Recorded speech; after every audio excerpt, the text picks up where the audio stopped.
There's never been a manager like Brian Clough before, never, and I can't see ever another one like him ever again.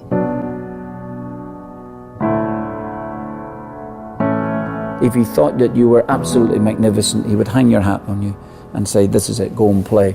But there were other moments in games where it would be harrowing. You'd be out trying to prove him wrong rather than prove him right. I heard stories about how he felt at times that he had such a connection with his players that if they were just walking on the pitch, if he thought about it, he could make them turn and look at him. Brian Clough was touched by genius. I don't think there's any doubt about that. He knew it, and he made everybody else know it, which made him an unpleasant, difficult guy to be with. There were times when he was obviously under fantastic pressure, but he had that coolness and the ability to handle it all and make it look easy. Great managers are great people in life. You know, they're on the verge of insanity at times, and I think Brian was one of them people. You know, he was tottering on the verge at all times. And that might be aiming for utopia, and it might mean being a little bit stupid, but that is the way I am. I'm a little bit stupid regarding this type of thing. I'm a little bit of an idealist. I do believe in fairies, and that is my, outlook.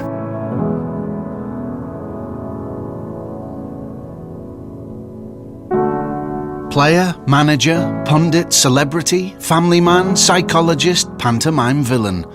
Brian Clough was all of these and more. However, the story of this very complex character had a very simple beginning, on Teesside. Got great childhood memories, not of riding horses or on yachts and things like that, but great memories of happiness in parks and playing football. A very happy home, working class, large family, 5 brothers, 2 sisters. Academically, not very bright, a bit of a letdown in the family I was. Everybody else made it to the grammar school. Well, I remember finding the woman who used to run his kids' team. I remember her saying that he was always different from the others. Not necessarily in an arrogant way then, but he went against the flow, which I suppose marked him out at a very early age as somebody who was either going to be brushed aside completely or was going to storm his way through all the traditional ways of doing everything and say, bugger that, I'll do it my way. After 3 years of military service, Clough signed for his hometown club. Middlesbrough had a new leader of their attack. My fondest memories are when I was a player. And I am very happy having scored 250 league goals quicker than anybody else. But I've got to tell my grandchildren I used to be able to play football. Hey, better than Greaves's record. And Jimmy was the best of all.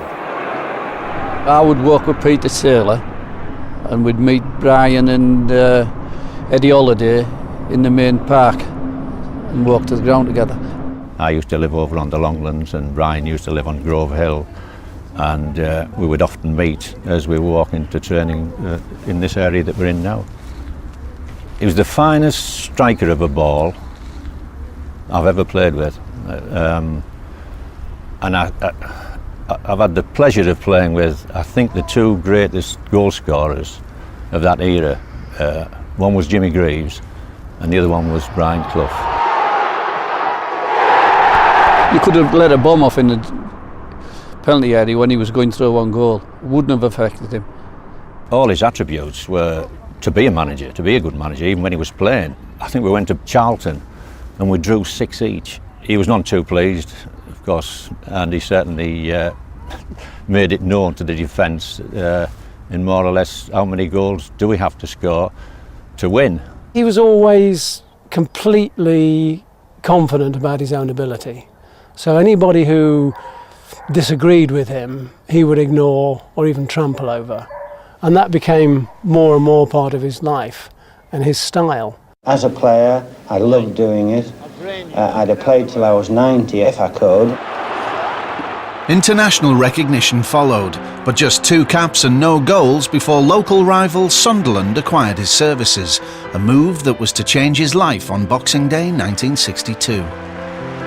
Well, the ball came forward and Brian was chasing and I came out and dived across him, which goalkeepers do, to block the ball. Brian came over the top of me. I knew it was serious, obviously, because somebody stuck me in hospital. I'd not only done my knee, I happened to bang my head. And a lot of people put it down to the way I've behaved in the last 10 years. It was the end of his career. It was finished. And, you know, where do you go from there? And you've got to give credit to him for carrying on and doing what he achieved. You never believe at 27 you finished in anything, do you? Not especially if you're an athlete. And I trained for 18 months, and I managed to get back onto a football field. It was just that I didn't get back as well as I left it. Clough was influenced by the man who signed him for Sunderland, the disciplinarian Alan Brown. However, it was Brown's successor who gave Brian his first managerial break. George Hardwick was manager there at the time, and he gave Brian a role in the youth team. And I think he went on from there, Brian, from Sunderland Youth, and I think he went to Hartlepool.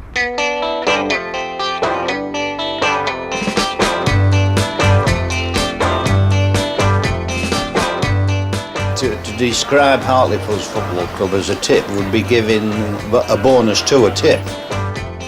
Peter Taylor joined me there, but we really were rock bottom, but we got a spirit together. We avoided re-election, which was the norm for Hartlepool before I went there. The first time I met him was on, I think, a Thursday night at Hartlepool, where I was training with the reserves, and just there on trial. And he came up to me and said, "Stand up straight, get your shoulders back and get your hair cut, you look like a girl." And it was a little bit frightening as a 16-year-old. But after the initial sort of fright had worn off, he then began to talk to me and educate me about how the game should be played. People said, oh, he ruled by fear. It was quite the opposite. He took the fear out of football and they played to their strengths. Now inside left, Francis. This could be very dangerous for Stockport, and the ball comes across. This must be a goal, and it is. We thought right from the beginning, from our early days at Hartlepool, when we first started management, that together we could have success quicker together than we could individually. You're just too good to be true. After modest results with Hartlepool, Clough and Taylor were recruited by then struggling second division Derby County. The year was 1967.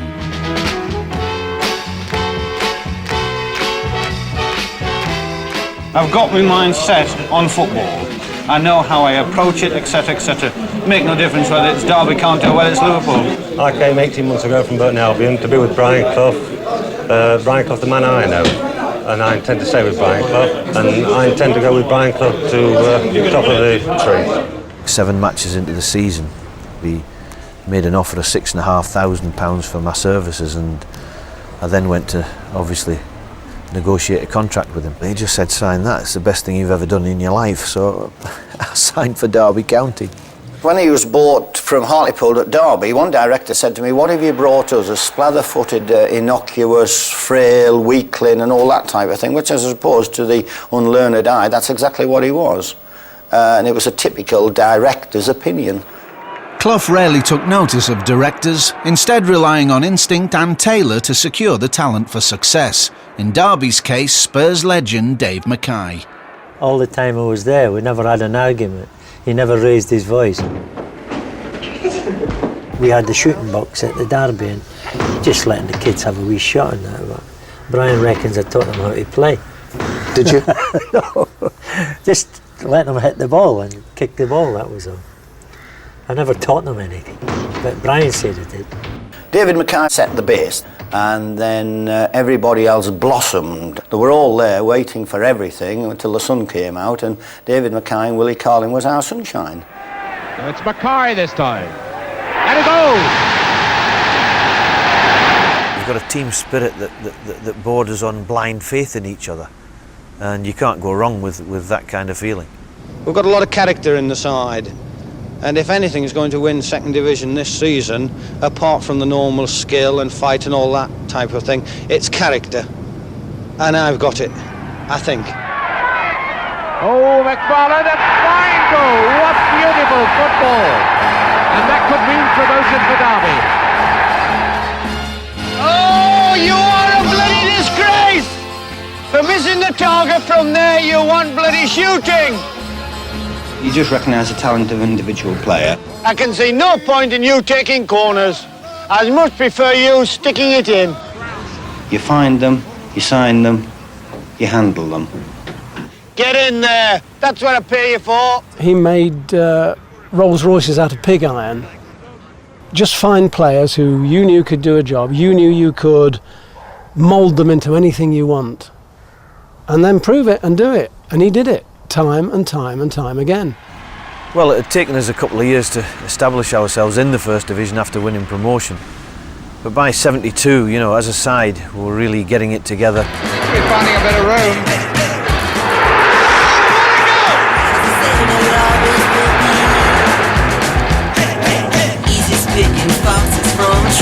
Back again, John Radford with him.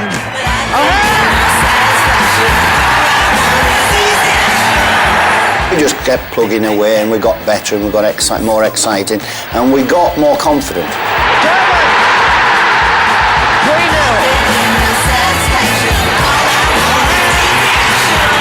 At the end of the season, the battle for the First Division title was a 3-horse race. Having completed their fixtures, the Derby players went on holiday to Mallorca and waited nervously for the results. Liverpool, if they'd won at Arsenal their last match, they'd have beaten us. And Leeds just needed a draw at Wolves. Peter Taylor wanted all the players to come round because he had a telephone link with someone in Madrid that was going to let us know whether we'd actually won the championship or not. And the strange thing was that the telephone link broke down before Peter Taylor could say for definite, you've won the league. And we knew the next morning because the place was just inundated with cameramen, reporters. Brian Clough at this moment is on holiday in the Scilly Isles, but last night we got in touch with him. I wanted everybody to feel like I felt last night, everybody in the world in actual fact, and this morning. It was an unforgettable feeling. And I only wish that, you know, everybody could have shared it with me and everybody in the world. It turned into a big, big fiesta at the hotel with people wearing sombreros, people getting thrown into the swimming pool.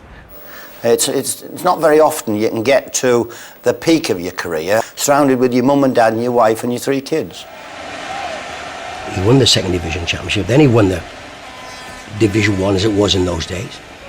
With an unfashionable team, I mean, or club I should say. I mean, it's not Arsenal. Derby isn't Arsenal. A lot of people you claimed at the beginning didn't really give Derby County credit for winning it, but surely since then you've had your full acknowledgement, haven't you? There were a lot of silly people that didn't, Frank, yes. The more intelligent ones among you did. The title triumph proved a springboard that launched Brian from mere manager to celebrity. What makes me laugh? I mean, you have a sense of humour, obviously. I went to see you on Thursday night at Talk of the Midlands in Derby. I'm sorry, it was Mike Yarwood. He doesn't do a bad job on you, as you might see in a moment. Have you ever thought of extending your career in the entertainment business? Manager, television? Would you like to play Hamlet or pantomime or something like that? I think I'd like to play Hamlet, but I've no great ambition to be a Shakespearean actor. If that was offered to me, I'd have to change some of the words. He was a good lad. He could have been better. He was a big head. I mean, he was a man with great certainty of point of view, of attitude. He didn't see the other side of the argument too often at all. But there's some fella in London, England, named some Brian Clough, some soccer player or something. Anyway, I heard all the way in America, heard all the way in Indonesia that this fella talks too much. They say he's another Muhammad Ali. There's just one Muhammad Ali. And I want you to, whoever you are, you're not a fighter and you don't take my job. I'm the talker. Now, Clough, I've had enough. Stop it. Well, are you going to stop it? No, I want to fight him. I think people loved that aspect of him. They didn't know what he was going to say and what he was going to do. And I mean, the things he came out with, they did just spontaneously laugh. You know, they were funny. I mean, famously on the Muhammad Ali interview that I did, Brian at the end was, well, he always stood up and asked a question. And he said to Muhammad Ali, he said, "You lost, Muhammad." He said, "You lost the fight." He said, "You lost your temper." And Ali's looking at this guy, who the hell is this? Telling me, the world champion. But that was Brian. Are you having a nice time in England? Yeah, all but now. He was wonderful.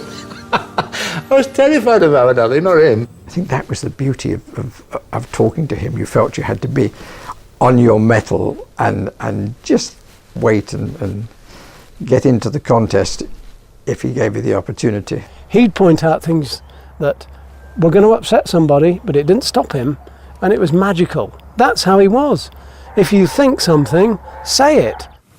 We're now not going home and enjoying it. We're not seeing as much football as we should, and we're getting too much of that, and I suggest you shut up and show more football. There's not been anybody since, I submit, in a television studio that could electrify you like Brian Clough did.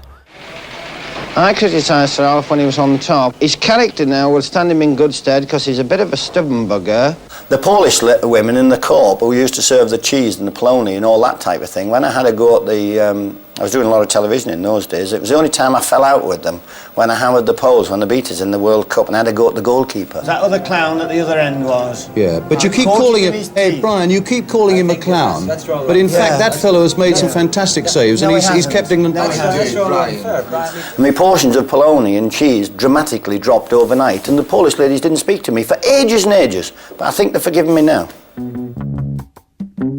The qualities that had seen him so in demand by television were now the very ones that brought him into conflict with Derby chairman Sam Longson. Clough was a bit of a gamble for Derby, and my goodness, Sam found the best manager in the land, who was big on television, was a celebrity, was quoted everywhere, and became bigger than Sam Longson. And Sam, like any chairman, couldn't handle that, and he thought he was neglecting his duties. So in the end, he had to say, "This is not good enough, you've got to rein this in. You're supposed to be here running what is now a big football club. I don't want you on telly every week." The biggest mistake he's made, I think, of criticising and insulting personnel of the football world.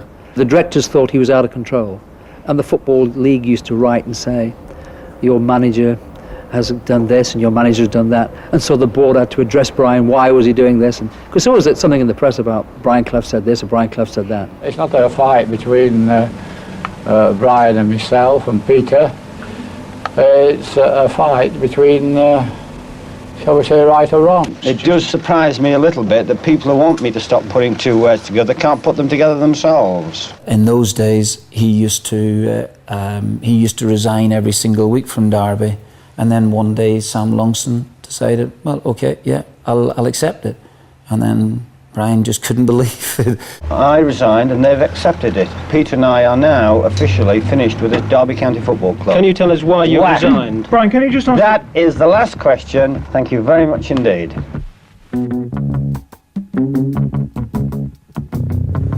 It was just an incredible shock, not just to the players. The whole of Derby could not believe that it had happened. The drama at Derby started in the streets outside the ground just before the kick-off. There you can see the crowd about an hour, three-quarters of an hour before the match. That day when he came back for Derby's first match after the walkout was just incredible. There was Sam Longson taking the cheers of the crowd in one little area of the director's box, and Clough had sneaked in round the back, and of course the cheers were 3 times as loud for him. And there in the stand is Brian Clough. He just had to milk it, and he did. Clough then left for London and the Parkinson Show, where he was as forthright as ever. I would love a few chairmen on your programme occasionally. I believe the very sight of them brings the game into disrepute.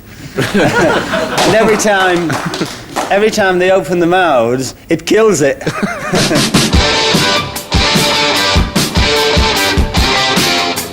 With Derby just a memory, Clough and Taylor headed south for the sea and sand of Brighton and Hove Albion. Well, of course, you've been renowned in the past, particularly at Derby, Brian, for being a very controversial, very outspoken character. Will we be seeing this type of Brian Clough at Brighton? I prefer to think it's a touch of honesty, young man. While Brighton were languishing in the old third division at English football's summit, Don Revie's Leeds United were once again champions. It was just an unbelievable time to be associated with Leeds United, but that's what the gaffer created, and it was a pleasure and an honour to be part of that. Well, I think there was a great respect from me to them and from them back to me. We were very, very close, and I don't know, there was a bond that nobody could break. And we play all the way for Leeds United. Ellen Road is the only place. Revie's affection for Leeds wasn't shared by many neutrals.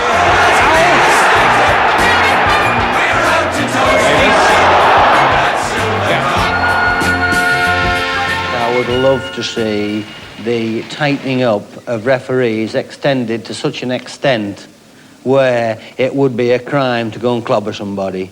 More often than not, on Football Focus, every Saturday, Clough would be on there. And I don't think we were his favourite club, to be honest, or his favourite players. He used to really have a right go at us. The dirty Leeds tag didn't stop Revie becoming England's new manager, leaving a vacancy at Elland Road. The gaffer did tell us that he recommended to the board of directors, John Giles and Billy Bremner, be a joint managerial, and that would have gone down well. Typical our board didn't listen to our gaffer, which I think they should have done. I would think if you'd have said any manager out of 1,000, that Brian Clough wouldn't have been the name anybody had come up with. For our board to go and appoint him was the most amazing thing. You ain't going to believe this, but he was a nervous man meeting us, and you wouldn't think that, would you?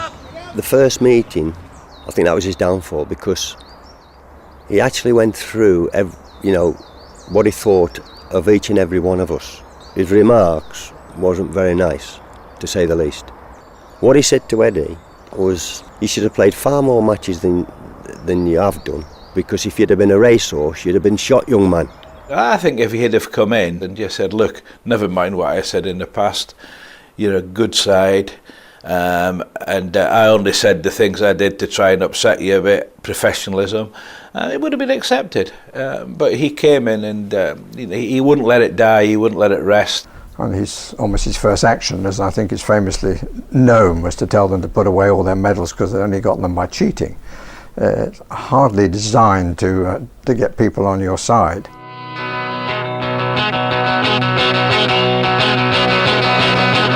There, the man who takes over from Don Revie, Brian Clough.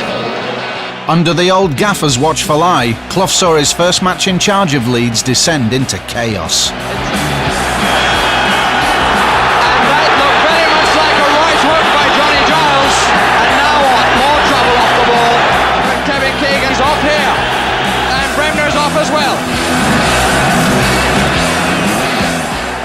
But the slippery slope for him at the start of that season. They couldn't find their form, or didn't want to find it. I don't know. I think there were some players there who didn't want to play for Clough. We were brought up on playing for each other, working for each other. We were a family, and there was just no feeling round the place. It was just a matter of we're going out to play a match, and we don't really want to play for this guy, and so therefore there was a bad feeling round the dressing room. I ended up with John O'Hare following Brian to Leeds United, and I knew after one day it was a no-go situation. I've never come to an abrupt halt as suddenly as that. The players obviously weren't prepared to take him. And I even sat in at one or two players' meetings where they were trying to get rid of him. O'Hare can't shake off Gallagher, although that hit the referee. And here's Clark! The referee may have helped Leeds. He has! Clough won just one match at Leeds, and after 6 weeks he was axed. How can anybody do anything in 44 days? Just impossible. I mean, God couldn't do anything, could he, in 44 days? Never mind Brian Clough. Why is Mr. Clough the wrong man now when he was the right man exactly 6 or 7 weeks ago?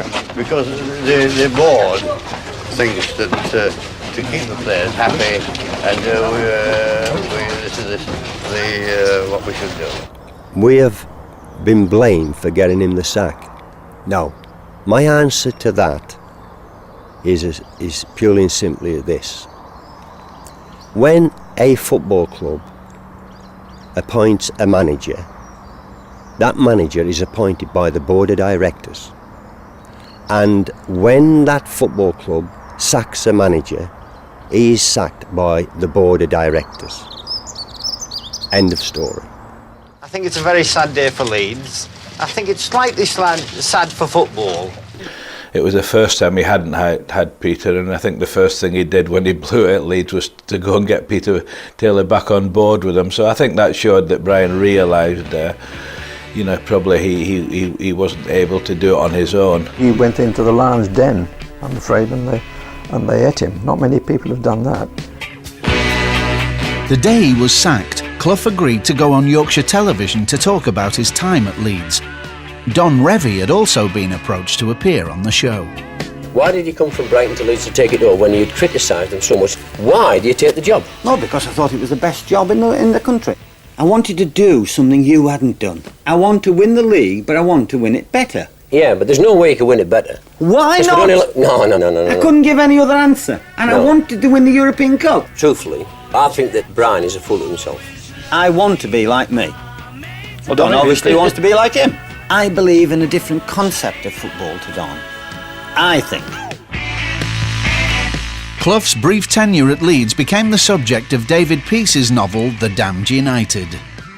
What I did was, I in researching the novel, was to read all the books that the Leeds players had written about their time, all the books Clough had written himself, because he wrote a number of autobiographies and then books about Clough, then started to imagine what it would be like. So it's true, but filtered through my imagination.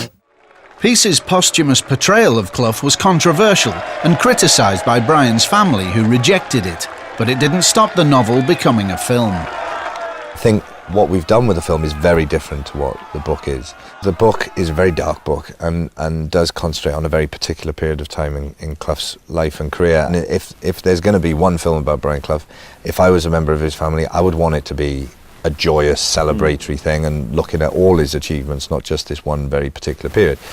And so I completely understand why they've been very wary about the film. I think the film was more accurate than I thought it would be, having read the book.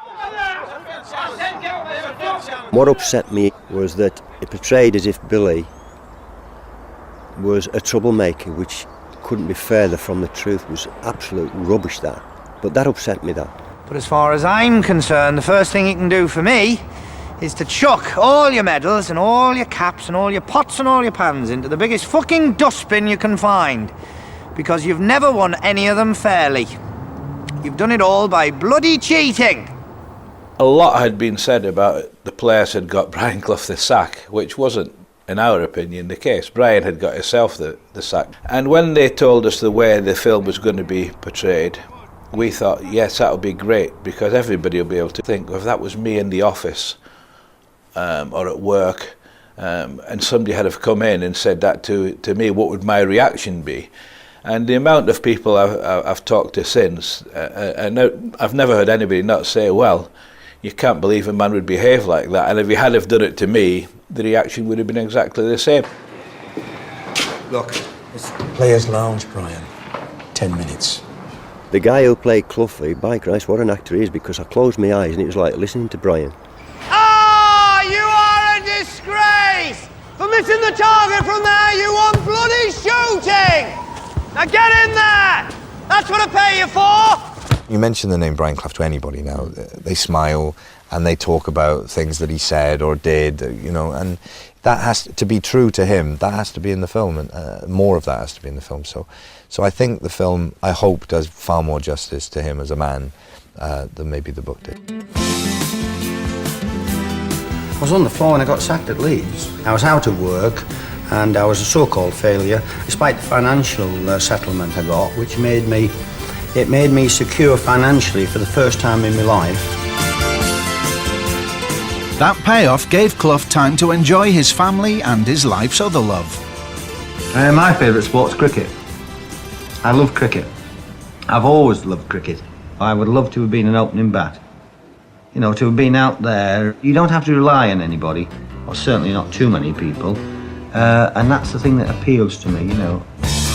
Come and see me, make me smile. After 4 months out of the game, Clough was back, and perhaps with a sense of déjà vu, as he took charge of second division strugglers Nottingham Forest. Do you feel at all apprehensive? Oh no, not at all. I feel, you know, I'm in good nick physically and I'm in good nick mentally. What is your mental attitude after that break? It's fine. It's had time to, you know, recover from the episode at Leeds, and I've taken stock of things, and I've had a good rest, and I've enjoyed being out of the game. We had a real furious Brian Clough. We had a man who was, you know, desperate to go and prove himself one of the great managers of all time. I felt like a square peg in a round hole at Leeds, so I would have actually walked down the motorway to sign for him, but I drove down instead, signed for Nottingham Forest. I actually took a drop in wages, which my good lady Anne said, don't you take a drop in wages. But when he put the contract in front of me, he said, that's all you're getting, and I just signed it. Taylor stayed at Brighton, and then eventually he was persuaded to come and join me here, and then everything... Why? Why was he persuaded? Why did you persuade him? Oh, I think two people can do a job better than one for a start, and his expertise in finding players and having a knowledge of football was second to none at that particular time. There was just a little spark missing from the things that he was doing, and it was really when Peter Taylor rejoined him at Forest that maybe that little spark returned, and then he was absolutely superb.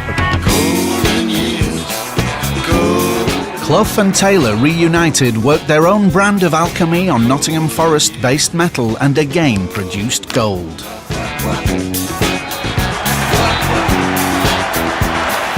We were a group of players, in many aspects, just trying to find our feet. But we'd had a few bad experiences, you know, with the manager before, John, and I particularly couldn't get on with him no matter what we did. But when Brian Clough arrived in '75, changed our lives, changed our whole outlook in football. If he hadn't come along at that stage, I think I would have gone out of the game, because my career wasn't going very well, and like, as I say, a lot of people have blamed everything else other than myself.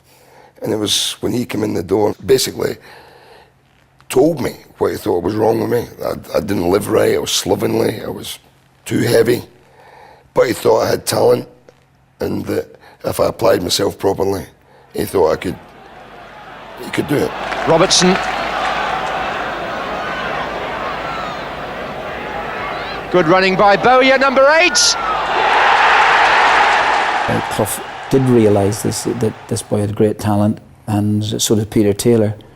And suddenly the whole outfield play went through John, and rightly so too, because he was Miss Merrick. And I can remember talking to the players there, and they said, well, what do you mean we're going to be successful? And I said, well, it's not a case of if we're going to be successful, it's just a case of when. And they looked at me and said, well, how do you know that? And I said, Peter Taylor and Brian Clough. I said, no betting. We'll be successful. The dynamic duo did bring success. A third-place finish saw the Midlanders promoted to the First Division for the 77-78 season. Alongside you here is Peter Taylor. What's so special about him? Where does he fit into the team? Oh, it would take me all night, Frank, to tell you what's special about him. We've got several things in common, but the main thing we've got in common is we want the same things. Fine, you do let him speak from time to time. I'll put a question to him. Do you find it difficult, Peter, to get a word in edgeways? He's quite a good talker, isn't he, this boy? Yeah, in public, yes, but... Peter was an exceptionally funny man. He was, he made Brian Clough laugh. Peter was usually the one with the one-liners, such as if you'd go and see him and Brian for a rise, you know, he'd say, well, we'll get your shoes soled and healed, and that's a rise. Brian, he used to come and knock on the door at Middlesbrough, and he used to say, is Pete in? And I said, yes, come on in, Brian. And he'd come in and they'd be talking football all night. From their playing days together at Middlesbrough, their special relationship saw them manage together for the best part of 2 decades. Perhaps you could say that I was the shop window and he was the brains. He certainly runs the place on a lot of occasions. Peter Taylor was the more outgoing guy. He was the one who knocked Clough into shape a bit. And when Clough got his injury and was out of the game, Peter propped him up and said, come on, you're going to be all right, we're going to manage a football club, we'll do it together. By the end of it, Clough was the one who knew exactly what he wanted to do. And Peter Taylor followed in his slipstream, because he wasn't the sort of guy who wanted to be on telly necessarily, Peter. It was a marvellous partnership, and Clough always gave him the highest credit for his ability to find players. And then he'd kind of deliver them to Brian Clough, who'd knock them into shape, the way he did. Brian and Peter together, the good cop, bad cop act, at times got very, very comical. I personally felt that during my time there, they were both bad cops, but... Good support in the centre. O'Neill! Yes! Martin O'Neill has scored! I went to see him in his office a number of times and I was absolutely petrified. I felt that I had done my stint at wide right-hand side. I wanted to go and play central midfield. And in those days, of course, there were numbers 1 to 11 and a number 12, just being the one sub. And he said, I'll give you a choice. What number did you wear last week? Number 7, boss. He said, right, okay, I'll tell you what I'll do.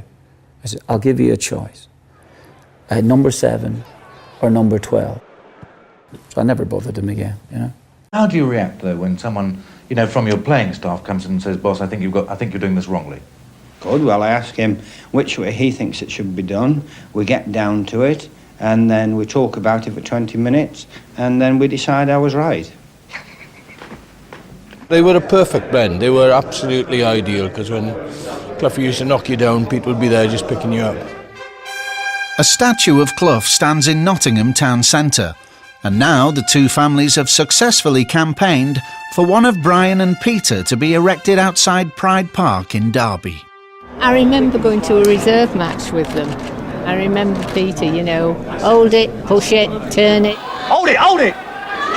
He always came out with a quip to make Brian laugh. Yes, they did. And that was good, because you needed, I think that was part of the partnership. Yeah. You needed that. Yeah. There was something magical about the two of them at their very, very best.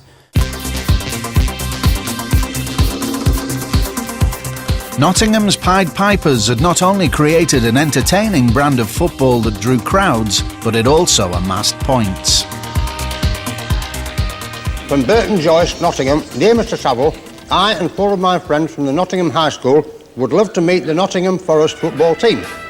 Perhaps they would sing their song on your programme, and then we could meet them as well. Got the whole world in our hands, we got the whole wide world in our hands, we got the whole world in our hands, we got the whole world in our hands. Chances are that sitting at the side of the pitch here, that you and Peter Taylor might start humming it during a match? I wouldn't think so, no. There's rather a different sound comes out of Peter Taylor's and my mouths during football matches.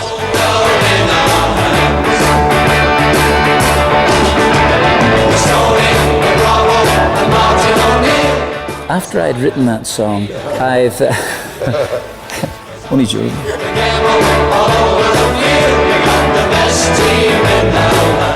We came into the charts at number 14, because I'd bought 4,000 copies. And unfortunately, I think we went straight back out again. We haven't got the world in our hands yet, despite the fact we played reasonably well for 5 or 6, 7 months. At this precise moment, we haven't won anything. Gemmell to Woodcock, again a run in on the keeper, and this time number 4. Manchester United buried in their own backyard by a team that has the hallmark of its creator, Brian Clough. Every single game was something to savour. We looked forward to the game so much that it was an extraordinary feeling. Forest weren't just about firepower.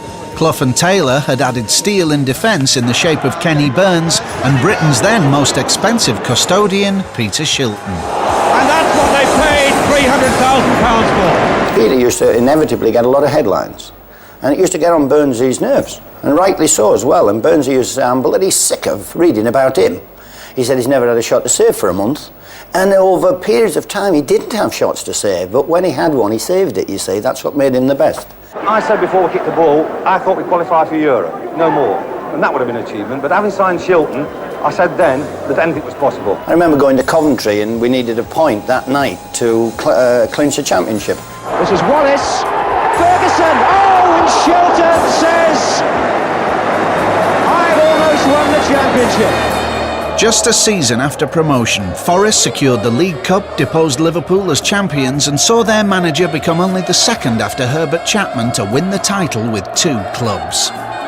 We go out to entertain the public, we go out to pack football grounds, we try to entertain, and you never know, John, you and your profession just might recognise that we are a good side. They played at Nottingham Forest, in my opinion, what I call carpet football. Football on the ground, on the deck, in defeat, and good retention of the ball and looking for the through ball on the deck, in the spaces between the centre halves and the full backs, you know. 2 against 2, Gemmell's arrived all the way from the back, and With hasn't seen him, he has now. We just get on with how I feel the game should be played. We don't play in the clouds. If God wanted us to play football in the clouds, he'd have put grass there.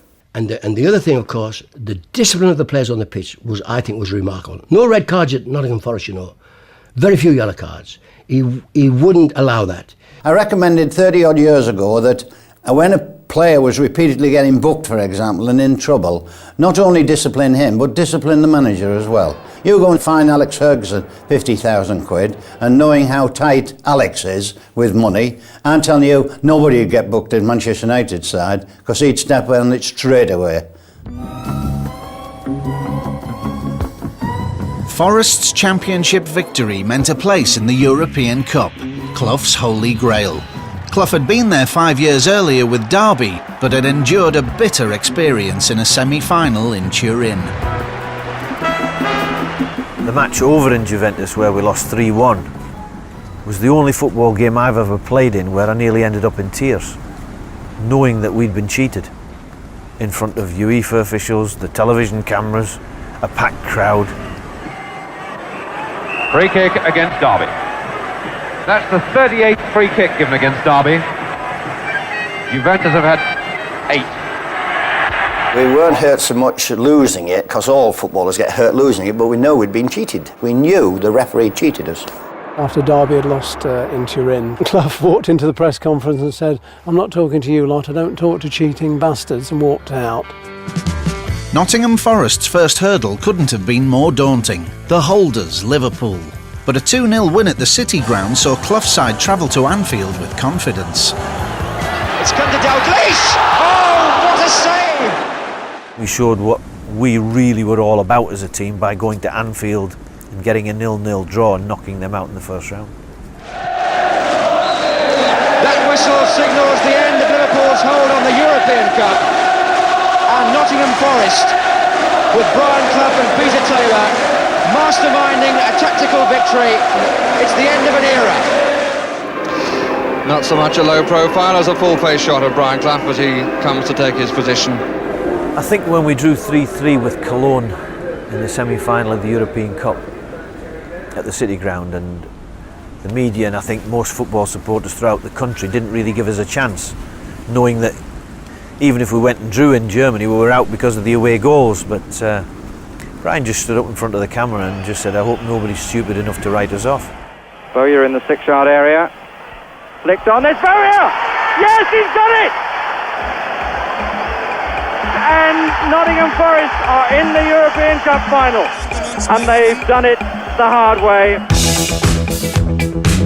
Earlier in the season, Clough had broken the UK transfer record to make Trevor Francis the first £1 million player. In Munich's Olympic Stadium against Malmö of Sweden, he proved he was worth every penny.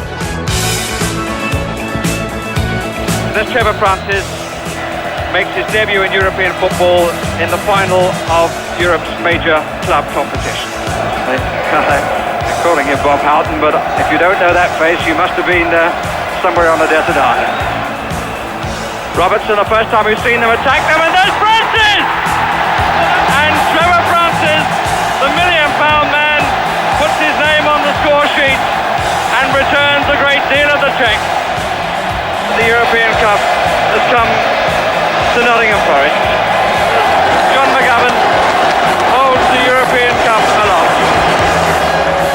Amazingly, 12 months on, Forest were at it again. A second European Cup final, this time against Kevin Keegan's Hamburg in Madrid. And I remember Peter Taylor on the day of the match saying, we're going to win this, 1-0. I said, how do you know? I've looked at the players, I've seen them training, I know what's gone into their minds. The attitude's right, everything's right, we'll win this. And even Clough would, that's a bit bold. Robertson shoots! Oh, he scored! But he was right, and because he could see it in their eyes that they were up for it, they knew exactly what they were going to have to do. They were the champions and they were going to retain that title. It was just like a snowball effect. You just gathered momentum all the time, and next thing you know, you're the champions of the country, then you win the European Cup and you win it again. I mean, to win 2 European Cups successive years is a remarkable story. It's a fairy tale. It's historical. I'm very proud and privileged to be part of that great team. It was a wonderful time for them all, you know, the European trips and, I mean, we'll never forget them, any of us. Everybody wanted an English club to win the European Cup, and that was one of the things that kept us going. With back-to-back European Cups sitting on the Forest sideboard, it was perhaps inevitable that speculation would once again surround Clough regarding the biggest job in English football. Well, you know, I'll tell you a story.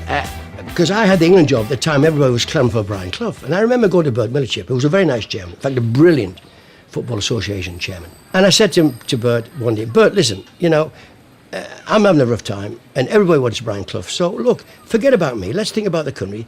Give the job to Brian. Hello, Ted. Morning, Bob. If you give it to Brian, and he's successful, everybody's happy. I'll be happy, you'll be happy, the country will be happy, the fans will be happy, the team will be happy. He's brilliant.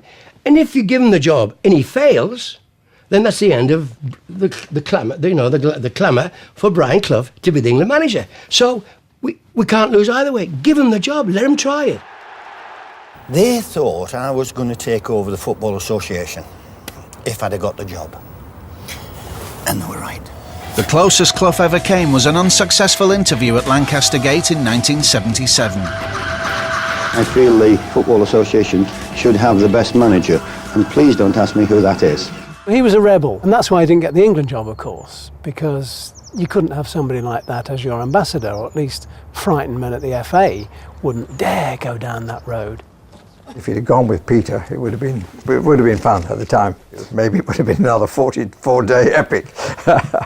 But in my opinion, I think he would have been a very good England manager because he had a good judgment. He knew how to design a team. He knew what he wanted from his players. He knew the way he wanted to play.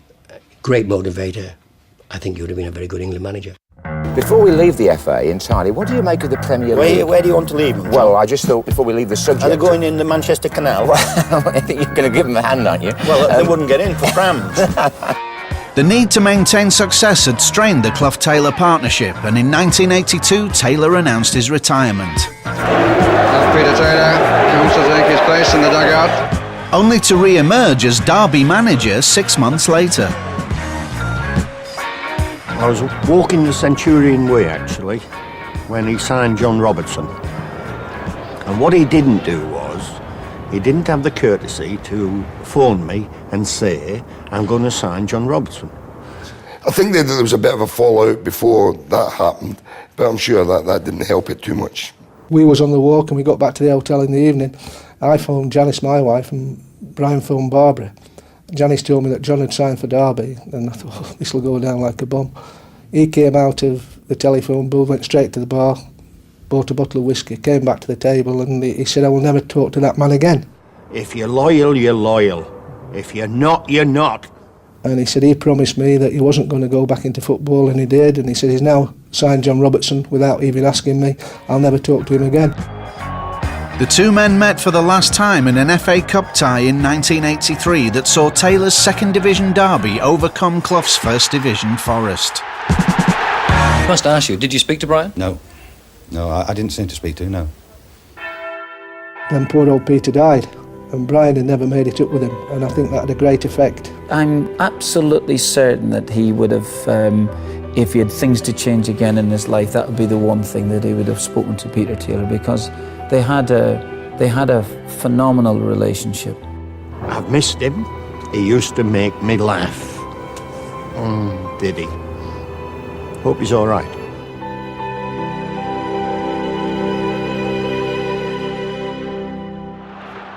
Brian, now alone, set about rebuilding Forest around youthful names like Pearce, Keane, and one more familiar to him, Clough. Nigel was brilliant. You'll see many managers who've got the kids playing in football, and it's even harder when they're at the same club. The manager will get criticised, they'll get talked about in the dressing room by the players, and he has to be part of that. There was never any suggestions of any sort of favouritism or anything like that. And everyone was far too professional because of the result and the team. That was everything, and it wasn't down to any particular individual, whether it was anybody else's son or not. You wouldn't think they were father and son. They separated the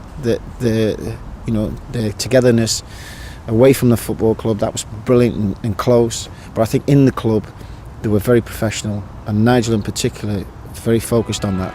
2 league titles, 4 league cups, but Clough's domestic trophy cabinet had one glaring omission. We'd seen him win everything, yet the FA Cup was his dream. He's always chased it, he's always wanted it, and he really wanted it, and you could sense that. Forest led Tottenham early, only for Spurs to take the game to extra time. But curiously, Clough remained in his seat and didn't speak to his players. Clough liked to do things differently.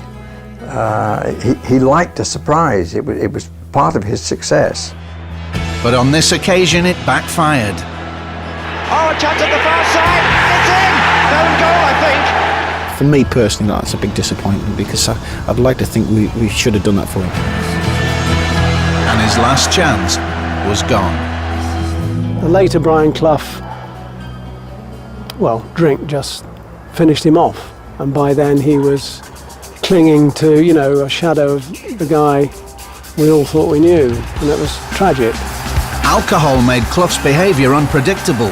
Viewers were goggle-eyed at his antics during a pitch invasion, although later he apologised in his own inimitable style. Give us a kiss. Here's a kiss. Chase man. I think we all noticed the changes. It was, it wasn't instant. It was just gradual. But there was times when you question what his decisions were. You would think about what he was doing. But probably the cruelest part was the fact that we all knew the alcohol had hit him hard. It's sad to see the way that this so confident man could become the figure that he became. But I don't think people laughed at him. They were saddened by what they saw. 40 years in this business, I think, takes its toll, and I think it's caught up quite rapidly, the last 18 months or so. It was getting out of hand a wee bit, but it's like everything else. You just face it and get on with life and cut it out.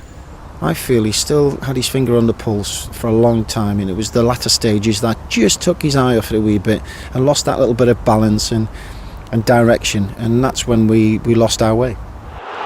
In 1993, Clough's side were not coping well with the newly formed Premier League, but for him there was worse to come. It has been agreed that Brian will retire at the end of this season. Despite being given the freedom of the city and an honorary degree just months earlier, the Forest Board had decided it would be Clough's last hurrah. He probably should have left earlier on a high instead of really dragging it out. Could do with him centre half, lads. Bottom of the league. It just pitted out, and it didn't deserve that. His career didn't deserve that. He deserved better. His last meaningful game in charge was against Sheffield United at his beloved City Ground, a game Forest had to win to avoid the drop. I suppose a commentator's first requirement is not to be biased, but I couldn't help wanting Nottingham Forest to win the match. They had to win to save themselves. Hartfield's cross. Gale! 2-0! And for Clough to end his career at Nottingham Forest by being relegated just was desperate. But the man was in a pretty desperate state. He was like your father, and he was having a bad day, and he didn't look well, and everything about his demise was there for everybody to see. And it was sad. I can't remember what what I asked him. Even now, that moment sort of comes back, but it's something that I sort of want to blank away. So what are you going to do with yourself? You're not a chap for football and a dog. I'm going to spend boring minutes talking to people like you. Is that all you're going to do? Is that all you're going to do? That's what I'm going to do. No, I'm not. He's the only manager who's ever kissed me in public. I'm not alone though, he's kissed a few other people. Hello, beauty. Come on, say hello. Hello, girl. Oh, go on, you have to go. Well, that's the way it goes. Yeah. We'll have to go sometime. And no crying. You're still the best, man. People should remember him for the great bits, and in my memory, it's up there, the good parts, the great parts, and I think more of them than the last bit. It's not worked out in the sense that I've been relegated. So it hasn't worked out that way. But it's worked out the fact that at 58 I've stayed in work, I've got a few bob, and I'm going to enjoy my retirement. So it has worked out. Brian Clough, the former Nottingham Forest manager, has been charged with misconduct by the Football Association following an inquiry into bungs, their illicit backhanders paid on the transfer of players. Clough appeared before a Football Association disciplinary panel, but no charges were ever brought against him. You can only be there 6 minutes when you know you've not done anything wrong. Lots of people were sailing close to the wind and got away with it, and maybe still are. But in those days, yeah, you probably had chairman doing it as well. It seemed to be the way football was run.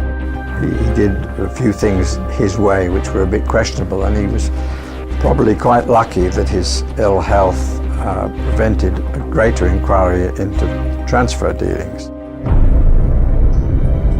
Brian Clough, one of Britain's most inspired football managers, has died. Aged 69, of course led Nottingham Forest to 2 European Cup titles. He'd been suffering from stomach cancer for 18 months. And became known as the best manager England never had. Brian Clough was gone, but he'll never be forgotten. Anytime I think, well, what did Brian do for me? I just look at a cabinet I've got at home and it's full of medals and massive honours in the game, and I owe it all to him. He brightened all our lives. We perhaps didn't like him very much, but he was one of those magical guys you'll never ever forget. He'd tap you on the shoulder and say, well done. You'd go walk out that dressing room like you were Goliath, you know. He had that effect on you, you know. If you got his praise, you knew you'd done well, because he didn't give it out that often. Time in his company would be provoking, interesting, fun, and I think I'm a better person for having known him, and I think that applies to a lot of other people. He used to say, didn't he, I hope I've contributed and I hope somebody liked me. So, you know, I think a lot of people did, yes. Bill Shankly would have gone berserk, for example, if he'd had to talk to a player and say, would you like to sign for Liverpool? And then the agent would have turned around and said, or the player would have turned around and said, I've got to talk to my agent. Bill would have hit him, and I would have held him so Bill could hit him. It's as simple as that. Oh, it's crap! Oh, it's bloody rubbish! It's rubbish! It's very, very difficult, Pat, for me to talk about it at the moment. But I'm against them.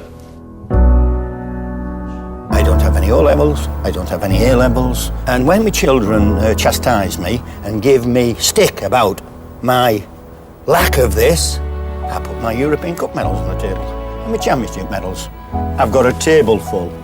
They're my O-levels and A-levels. Dictators are out. But I would love to be the perfect dictator. People get some things in life by being one. And I don't know what the population of the earth is, but if you're one of it, then you're a bit special.